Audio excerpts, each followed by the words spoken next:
To business now. I'm going to start with the oil market, aren't you, Charles? That's right, Stuart. The Brent rising this hour while the West Texas Intermediate is lower. A number of factors contributing to the fluctuations here. U.S. President Donald Trump's expletive-filled social media rant promising to destroy Iranian civilian and energy infrastructure unless it opens the Strait of Hormuz, but also the Axios report of a push for a potential 45-day ceasefire between the U.S., Iran, and regional mediators. A report that said the chances of these talks succeeding were low. So a barrel of crude hovering around the $110 mark right now, even after OPEC Plus raised its output by over 206,000 barrels a day. The Strait being closed here, clearly the defining event. Let's take a look at stocks now. In Asia, shares closed higher in Japan and South Korea. As you can see, bourses in Hong Kong and mainland China closed for the holidays, as well as European bourses on this Easter Monday. And of course, those high crude prices really starting to affect consumers, right around the world, really. The national average for regular gasoline in the United States, for instance, passed the $4 a gallon threshold last week, first since 2022 and Russia's full-scale invasion of Ukraine. A month ago, that average was around $3.20. Crossing that $4 threshold could play a big psychological role for U.S. voters ahead of the midterm elections later this year. In addition to other cost of living concerns elsewhere in the world, we're seeing consumers stock up on oil, on gas, on the expectation that prices will continue to rise. In Australia, for instance, motorists bought 30% more fuel this Easter weekend than they did at the same time last year. Australia's petrol minister said that the country has sufficient supplies to last into May and urged consumers not to buy more than they need. And the rise of energy prices, especially all I can do is give the same advice consistently. Please buy as much fuel as you need. Absolutely no problem with that. But don't buy more than you need. If you're storing fuel at home, that's very dangerous. It's not recommended, and it doesn't help the situation. It makes the situation worse for all of us. I'll start again. The rise of energy prices, especially visible in Asia, a region which, of course, imports most of its oil and gas from the Middle East.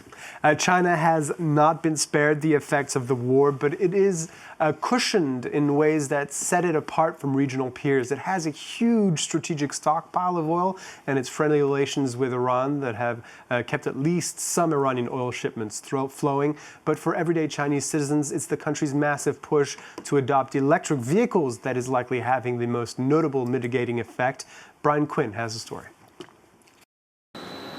At this depot 2 hours east of Beijing, truckers fill up their rigs before hitting the road. But it's not diesel they're pumping, it's electrons. The trucks are battery-powered, a relief for their drivers, spared from the rising cost of petroleum fuels. Once war breaks out, oil gets expensive and prices rise right away. But with electric vehicles, electricity prices more or less stay the same. China gets roughly half of its crude oil and a third of its liquefied natural gas from the Middle East. A stockpile of crude estimated at some 1.4 billion barrels is helping it weather the current crisis. But for many drivers, both commercial and private, it's the country's push to electrify transport that's most softening the blow. Hundreds of billions of dollars in subsidies over the past 2 decades have helped make China the global leader in EVs, now accounting for 70% of world production, with some 13 million units delivered last year. Fast charging networks and financial incentives have convinced many Chinese drivers to make the switch. EVs made up more than half of all new car sales last year, with the country's total fleet now 12% electric. What that means is that oil consumption in China, coming from road transport, is actually going to be, not leading the growth anymore. And in fact, it could be driving China's oil consumption going to decline.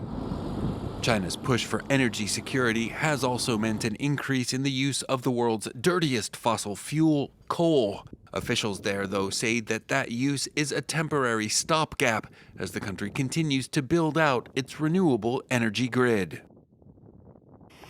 And Charlotte's going to end with us with some box office news. The Super Mario Galaxy, I don't know. Close. You're putting the emphasis on the wrong syllable. The Super Mario Galaxy movie has posted the biggest opening of the year so far, raking in an estimated $372.5 million worldwide over the weekend. The first movie of the franchise, financed by Nintendo and Universal Pictures and produced by Illumination Animation Studio, known for the Minions series, ended up grossing a total of $1.36 billion worldwide a few years ago. The successful opening really underlines a trend for theater releases. Family films seem to be the best way to draw audiences to the cinema, especially if they dabble in a bit of nostalgia for the parents. Yeah, indeed. Super Mario Brothers. Summing up for a sharp telegram with business.